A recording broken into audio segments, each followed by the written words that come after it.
Muito bem, irmãos. Vamos à palavra de Deus e nós temos falado aqui sobre esse tema: redenção, reconciliação, restauração, a obra de Jesus. Pai, mais uma vez, que Teu Espírito Santo toque profundamente os nossos corações. E na medida que a gente falar a Tua palavra aqui é a verdade, e que penetra, possa tocar e produzir a cura que necessitamos no nome de Jesus. O título dessa mensagem poderia ser: em lugar da vergonha, honra em dobro. Em lugar da vergonha, honra em dobro. E isso é uma coisa que às vezes a gente ouve muito até no meio cristão, porém é muito usado na questão financeira, né? Usado na questão de você prosperar e tudo. E é verdade, também é, mas é muito mais que isso. A gente tem que entender o que é a vergonha. A vergonha, o que é vergonha? Vergonha na Bíblia, nas traduções mais antigas, era chamado de, você lê, opróbrio.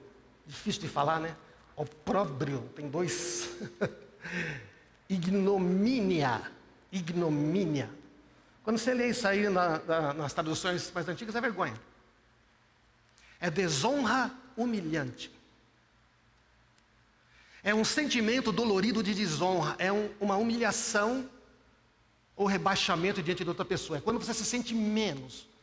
E aquilo é uma coisa que incomoda, é penoso, é triste. Isto é a vergonha.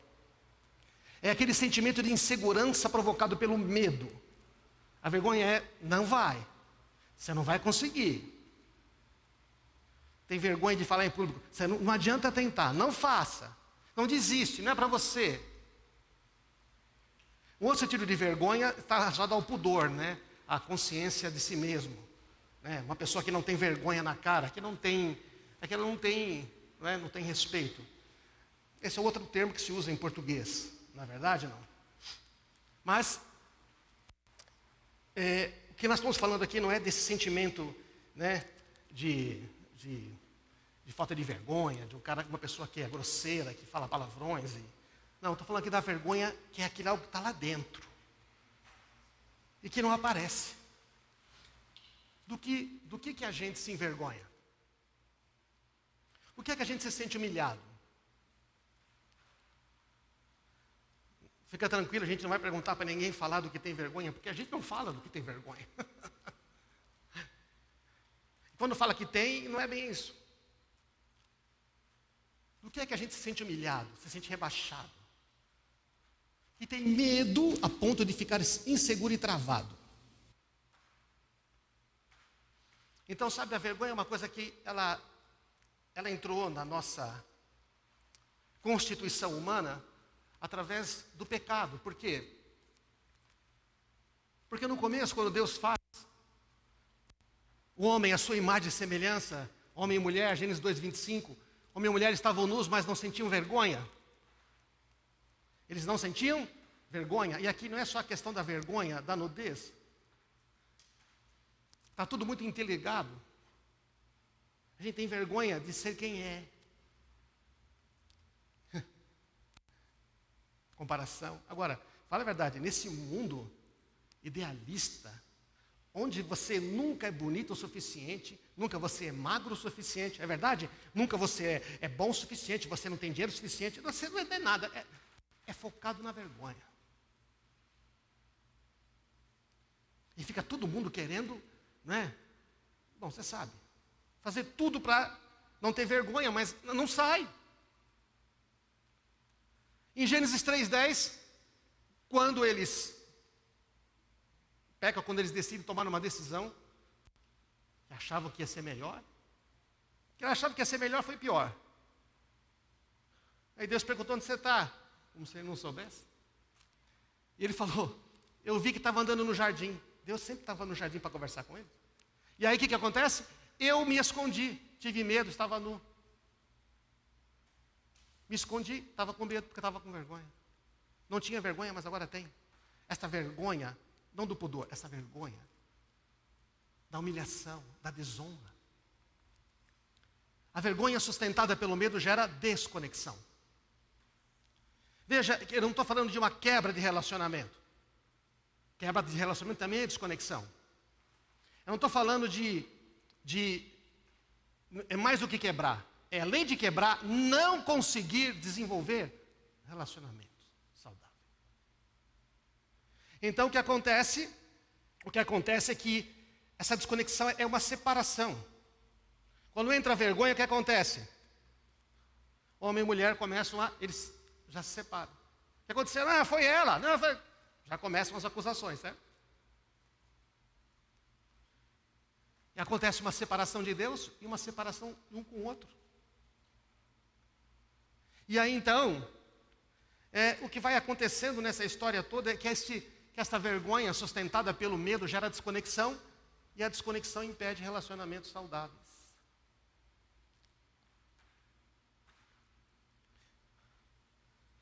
A desconexão impede relacionamentos saudáveis. Por medo da desonra, por medo de passar ridículo, por medo de não ser aceito, por medo de não ser acolhido, por medo de não ser, ser comparado. Medo. Então, a pessoa começa a assumir uma postura de, não, eu tenho que ser diferente, eu preciso ser mais, eu não posso ter fraqueza. Ter fraqueza é uma vergonha. Acho tão interessante, quando eu fazia entrevista, fiz muitas entrevistas, tanto na área profissional, porque eu era gerente de uma empresa que contratava muita gente, não porque era muito grande, mas porque talvez pagasse pouco e tinha que contratar muita gente. E depois também, quando eu me tornei diretor da escola, aí nós tínhamos que fazer muitas entrevistas. E aí a gente perguntava para os candidatos, o que você acha que é o seu ponto forte, seu ponto fraco? O interessante é que quando você perguntava do ponto fraco, geralmente o cara falava uma coisa que era fraco, mas que era boa. Ah, eu acho que eu sou muito perfeccionista, exijo demais. Mas na verdade, estava se orgulhando daquilo, entendeu, já? Sabe aquele negócio? Não sei se você que fez entrevistas tem até essa função de fazer. Você já viu que as pessoas, quando vão falar negativo dela, elas falam... Já perceberam isso, não? É isso, Margarete? Nossa, mas eu vi isso tanto. Falei, verdade, cara, então você não tem ponto fraco. Porque a gente tem dificuldade de ser vulnerável. Mas na verdade, se uma pessoa diz que não tem nenhum ponto fraco, você olha e fala, você é humano? Ah, tá, não sei, só se você veio de um. Isso, essa desconexão sempre impede relacionamentos saudáveis, né? A Brené Brown, que é uma pesquisadora, fez muitas pesquisas na área da vulnerabilidade, da vergonha. Ela tem vários, como chama daqueles... TEDs, né? TEDs. E no YouTube, tem até um filme na Netflix. Ela fez pesquisa para descobrir por que as pessoas, têm essa dificuldade de relacionamento, por que elas sentem a vergonha. E tudo, ela fala que a vergonha é o medo da desconexão. Poxa, eu quero ser aceito aqui pelos meus dois amigos, estão aqui na minha frente. O Reginaldo está aqui, tem um novo amigo dele aqui. Então, eu quero ser aceito. Então, o que eu falo? Puxa. Ah, mas o pessoal fala que eu não sei falar. Ah, mas eu não sou inteligente, eu não conheço as coisas. Então, eu tenho medo, né?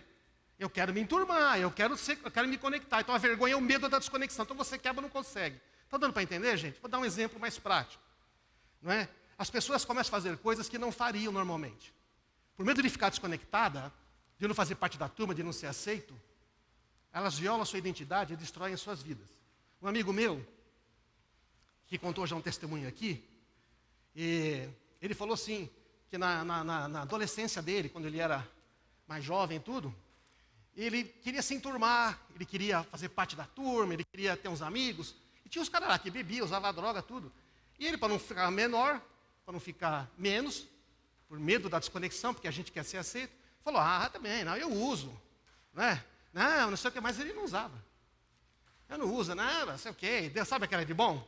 Aí um dia os caras cataram ele, levaram para um lugar e falou, Edson, já que você é... Edson, falei o seu nome, desculpa. Mas você já contou para todo mundo, né? Por isso que eu peço autorização antes, porque eu ia falar no final que era você que estava aqui, mas... Edson, você que está aí, Graças a Deus, falei com ele antes, tá, irmãos? Graças a Deus. Você já contou para os jovens tudo isso, para a turma, né? E ele falou, você que é o cara aí, mostra como faz aí. E aí? Ele falou, ele está contando para mim. E aí eu falei, bom, como é que eu vou fazer? Eu não consigo não. Mas aí ele tinha visto o filme, certo ou não? Os caras vão, pega cartão de crédito, uma coisinha para fazer carreirinha. Todo mundo já viu esse treco por aí. Infelizmente, até nossos filhos menores quando eles não ter visto. Ele foi, usou o que aprendeu no filme e faz os caras, você é bom e tudo. E aí ele começa a entrar numa vida de usuário de droga que ele não precisava, certo, Edson? Ele não precisava, mas pela vergonha. E quantos adolescentes, quantos jovens estão aí entrando? O cara vai beber porque a outro bebe, não tem bebê? Eu também fui nessa, tinha que beber, não sei o que mais, tudo. Mas eu sabia que a bebida fazia. Eu tinha 15 anos, eu sabia que eu tinha um tio que vivia bêbado, e meu pai, o meu avô morreu de cirrose. Vou partir do meu pai. Eu lembro dele, eu puxando os cabelos brancos dele, devia ter uns 2, 3 anos. Lembro quando ele morreu, todo mundo chorava. Eu estava brincando na igreja, até que meu pai me levantou para ver ele no caixão, e eu chorei e falei, mas o que é isso? Isso é a morte. O vô não ia voltar mais. E meu pai também depois começou a beber, eu falei, e tal, eu não queria essa vida para mim. Mas aí você quer se enturmar? Aí os caras vão lá, faz aqueles aniversários escondidos, o que faz hoje? Que nem a moçada faz hoje, né? Você pensa que é Coca-Cola, mas tinha rum, chamado Cuba Libre, né? Hoje o pessoal põe vodka no meio da Fanta, né? Na época lá em São Paulo, no Chapanela Franco, tinha um monte de jovem na frente, todo mundo com garrafinha, parecia de refrigerante, isso não era nada, era tudo com vodka. E falar, tomei, passei mal, vomitei. Não é isso que eu quero para mim. Que era desconectado, enturmado. Os caras sempre me rejeitavam.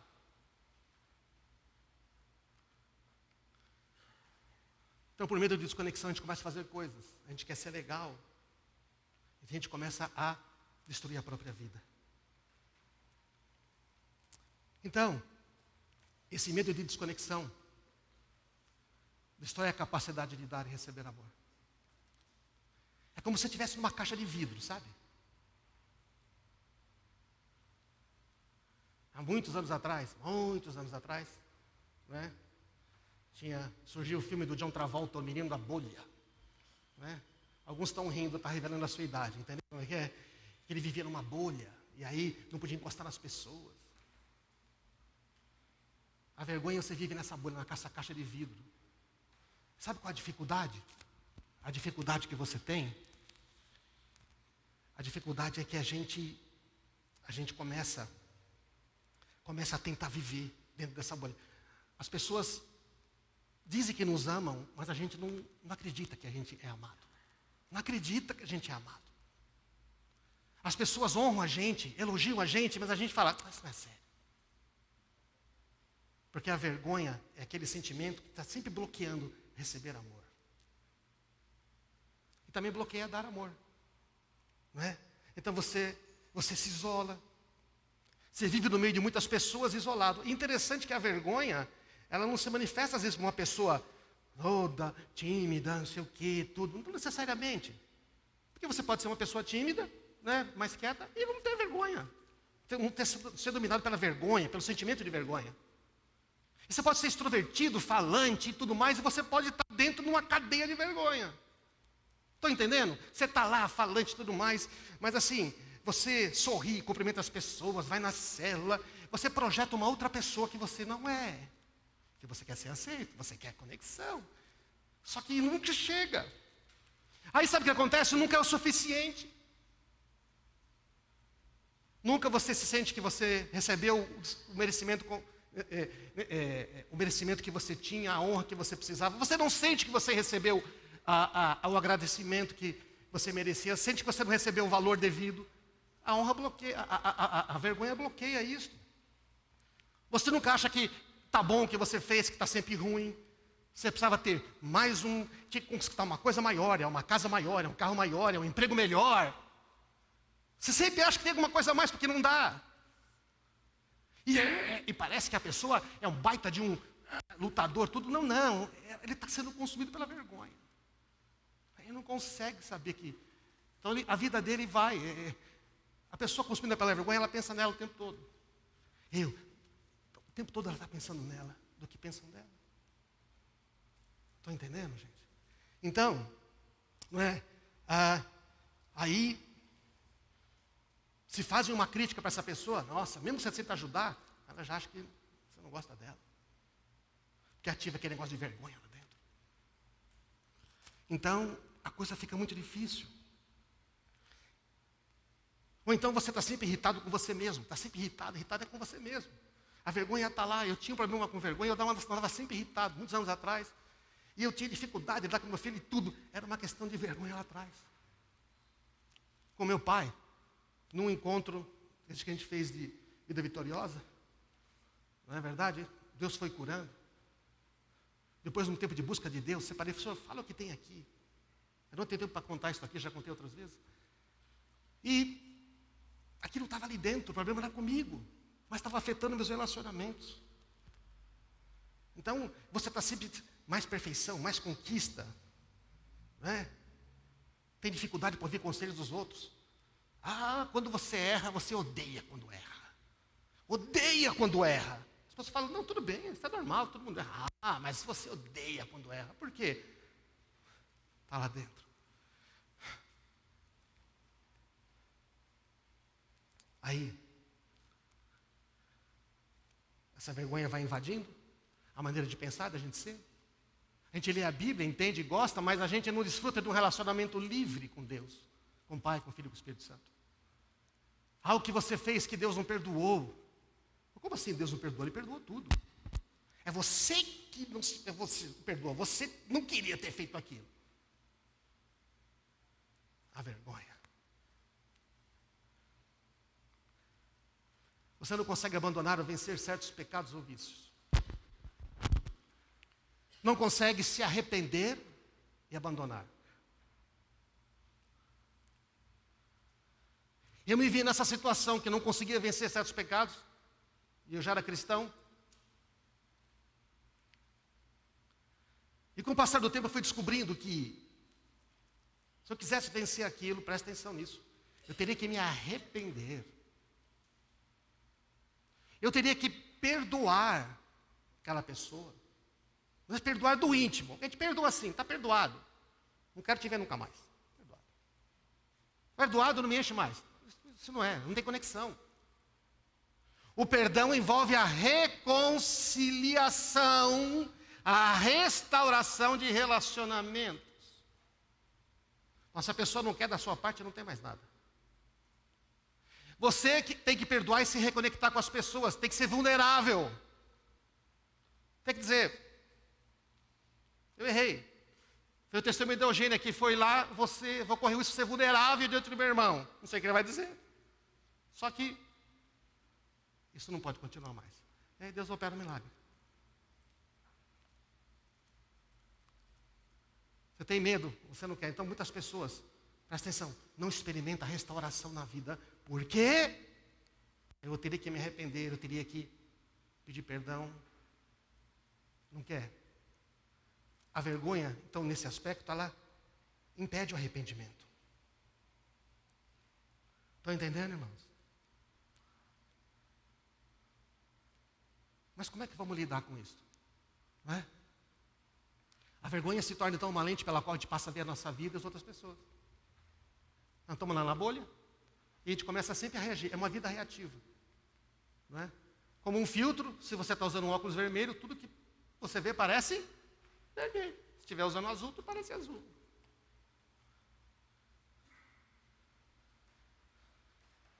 Mas foi lá dentro, aconteceu alguma coisa nas nossas vidas. Algo nos deixou assim. Eu não estou falando que não foi. Eu não estou falando que a responsabilidade é sua, ou de quem tem isso, ou minha. Quando a gente é criança, por exemplo, a gente não está preparado para certas coisas, a gente nem sabe como nos afeta. Nem quando é adulto. Só que nós temos que chegar uma hora e dizer, bom, eu tenho que reconhecer que eu não quero mais isso. O que acontece? Se a gente não trata com a questão da vergonha, o nosso ideal se torna Nosso ideal se torna querer ser uma outra pessoa, alguém que Deus não fez você para ser. Se eu não trato com essas questões, eu fico buscando ser uma pessoa que Deus não me fez para ser. Uma hora eu quero ser como uma, como ser como outra, agora eu fico procurando, eu procuro referência, mas uma coisa é procurar referência, dizer, cara, eu quero fazer como o Reginaldo faz. Aí eu chego e falo, Reginaldo, eu não consigo, como é que me ensina? Aí eu não tenho vergonha, eu estou vulnerável. Ah, mas se eu estou ali, não, eu preciso ser.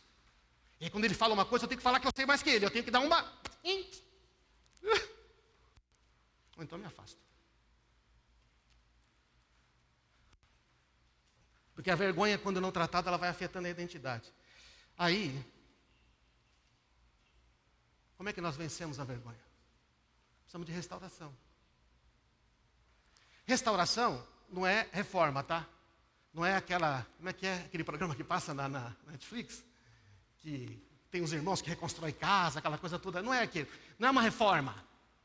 Não é pegar uma coisa velha e dar um tapinha. Restauração, no sentido original da palavra, tá? É ter de novo a honra e a dignidade original, com a qual nós fomos criados.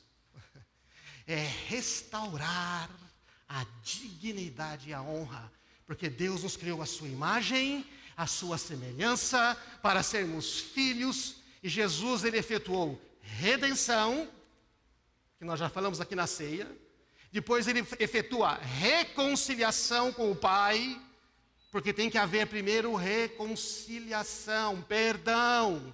E então o que acontece? Restauração. Nós recebemos de novo a dignidade, a posição de honra para a qual fomos criados. Todos nós temos isso dado por Deus. E você tem a sua, não precisamos ter do outro. Então, como é que isso acontece? Olha, Isaías 61. Está pequeno aqui, mas você pode acompanhar na sua Bíblia. Como é que a gente experimenta isto? O Espírito do soberano Senhor está sobre mim. Porque o Senhor me ungiu para levar boas notícias aos pobres. Enviou-me para cuidar dos que estão com o coração quebrantado, anunciar liberdade aos cativos, libertação das trevas aos prisioneiros. Para proclamar o ano da bondade, o ano da graça do nosso Deus, bondade do Senhor e o dia da vingança do nosso Deus, para consolar todos os que andam tristes. Essa é a obra de Jesus, certo ou não? Isaías está profetizando sobre Jesus. E a dar a todos os que choram em Sião uma bela coroa em vez de cinzas. Uma bela coroa ao invés de cinza, de algo queimado, destruído. Dar a todos os que choram em Sião uma bela coroa em vez de cima, óleo da alegria em vez de pranto, alegria em vez de tristeza, de choro. Manto de louvor em vez de espírito deprimido. Veste de louvor.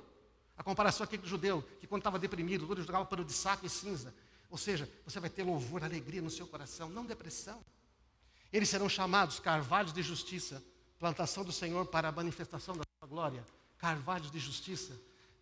E continua o texto, em lugar da vergonha e desonra. Esse é maravilhoso, né, gente?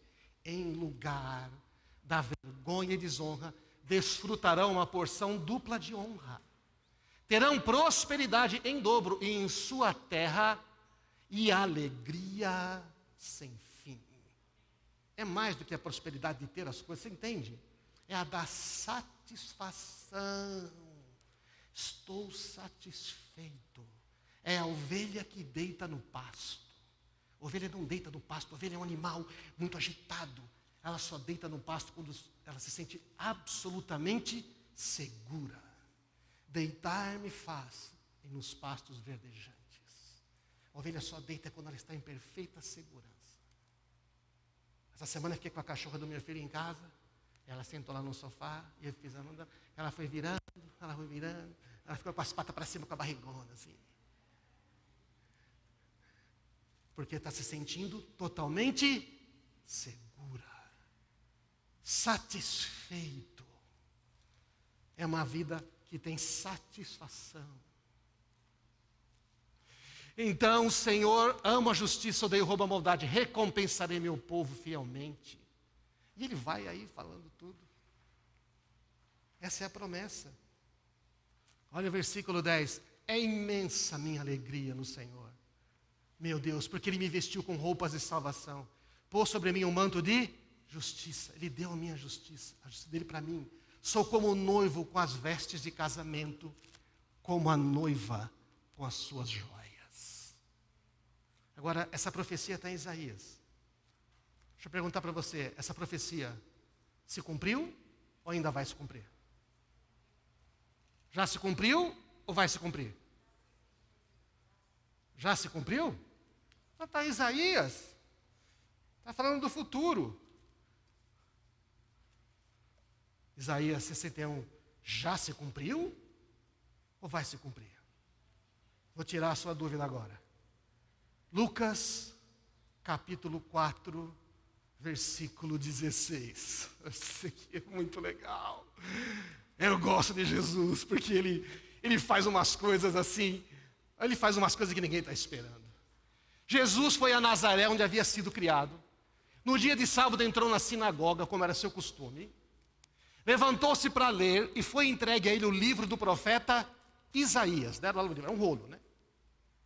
Abriu e encontrou o lugar onde estava escrito. O que Jesus fez? Foi procurando. Não tinha fácil assim, sabe? Né? Celular, mas ele foi procurando. Jesus pega esse livro e vai até chegar na passagem que acabamos de ler, de Isaías 61. Ele procura, encontra e ele lê: o Espírito do Senhor está sobre mim, porque Ele me ungiu para pregar boas novas aos pobres, me enviou a proclamar liberdade aos cativos, aos presos, e recuperação de vista aos cegos, libertar os oprimidos e proclamar o ano da graça do Senhor. Então ele fechou o livro, entregou para o assistente. Olha como é que o livro descreve.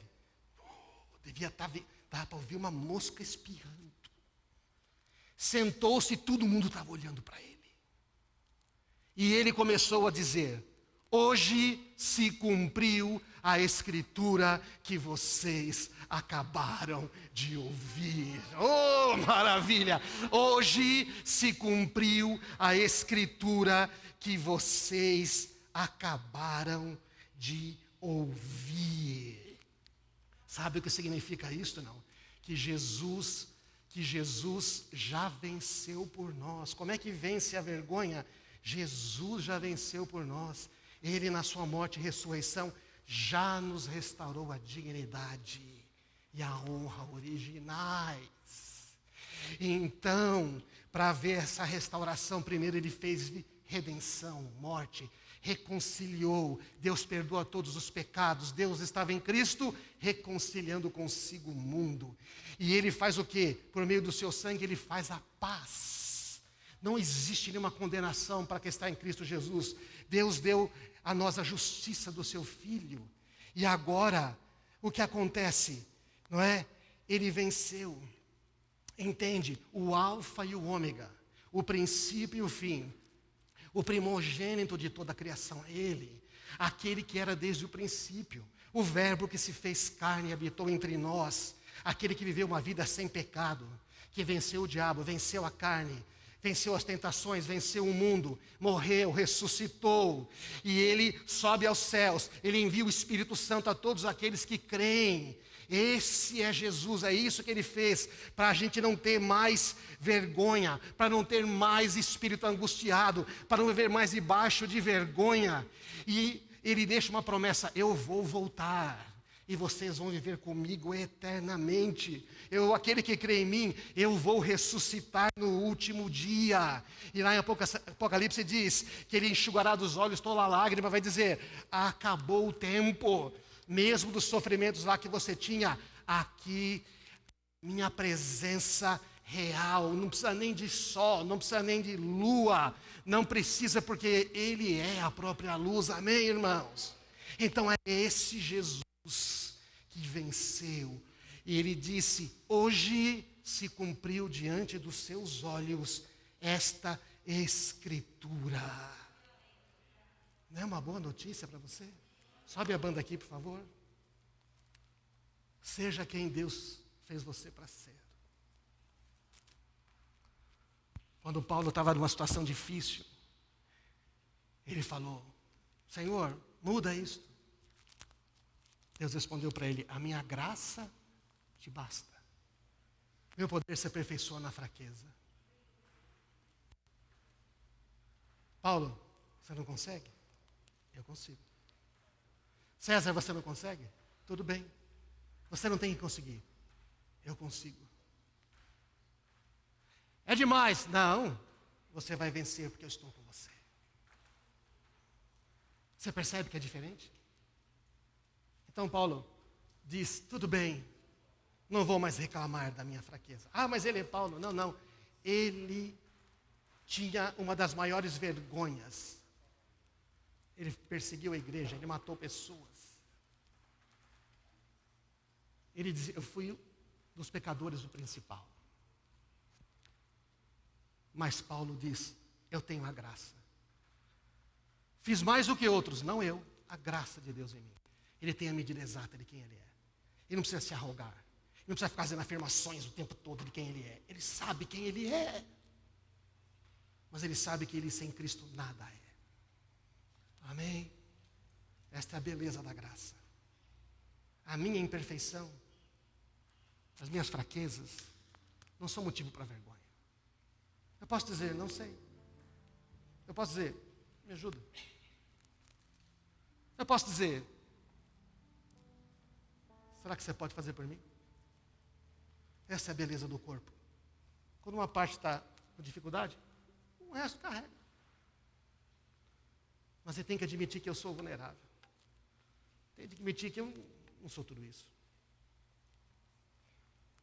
Então eu sou livre quando recebo a graça para pedir perdão, para perdoar outras pessoas. Quem sou eu para não perdoar? Sou melhor que alguém? Mesmo que eu sou melhor que alguém? Quando a gente fala muito assim: eu sei que eu não sou perfeito, eu sei que eu não sou perfeito, a gente está querendo dizer: eu quero ser perfeito. Esquece. Quanto mais coragem eu tenho de ser quem Deus me chamou para ser, mais satisfação eu vou experimentar na minha vida. Então o convite hoje é: vamos abandonar a vergonha? Vamos nos arrepender? Vamos perdoar quem tem que perdoar? Vamos deixar de querer ser quem a gente não é? Vamos tentar de viver uma vida buscando algo que nunca vai ter? Vamos ficar de pé e vamos começar a experimentar a graça, o amor e a bondade de Deus.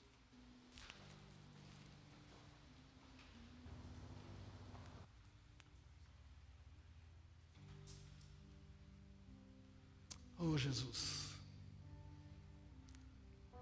Se você está fazendo algo que é contra o que você é mesmo, só porque você tem vergonha, você não quer ser como é. Eu esqueci de falar uma coisa aqui: a vergonha, ela nos leva a não gostar de nós mesmos. Não gostamos do corpo, não gostamos do cabelo, não gostamos da nossa casa, não gostamos do nosso bairro, não gostamos da nossa cidade. A gente não gosta de nós. Não está satisfeito com o trabalho, não está satisfeito com os dons. Fica tentando ter o dom do outro, não explora o que Deus deu para você.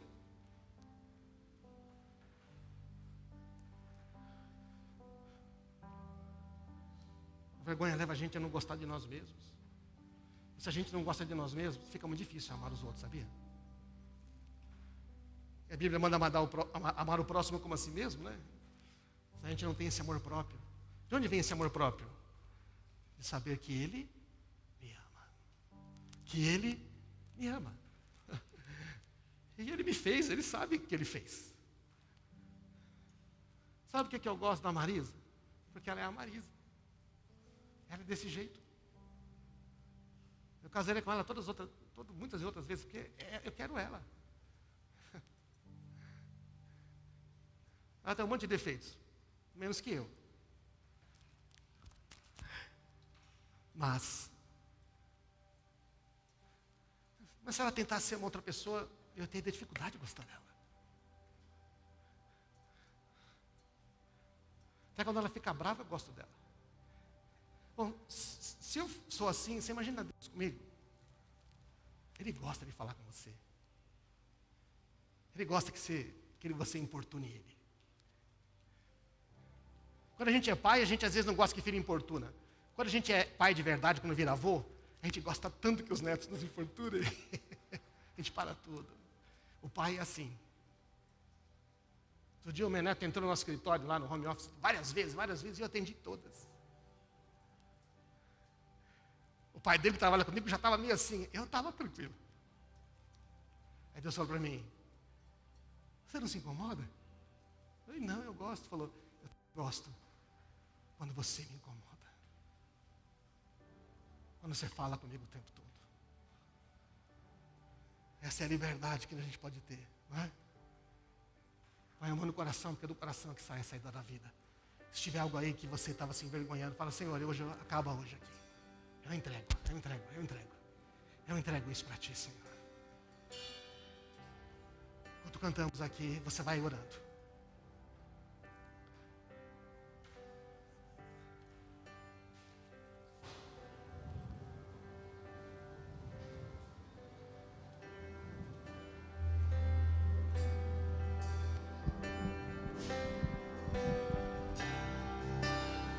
Sim, Senhor, fala conosco. Teu sangue cura as feridas, teu sangue traz nova vida, teu sangue declara a verdade.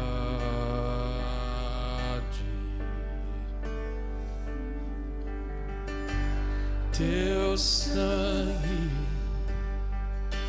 diz quem eu sou, teu sangue é mais do que mereço, teu sangue declara a verdade, declara a verdade.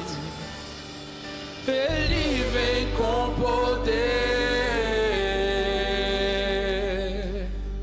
mentiras cairão, ecoa sobre mim o sangue de Jesus, declara a verdade, declara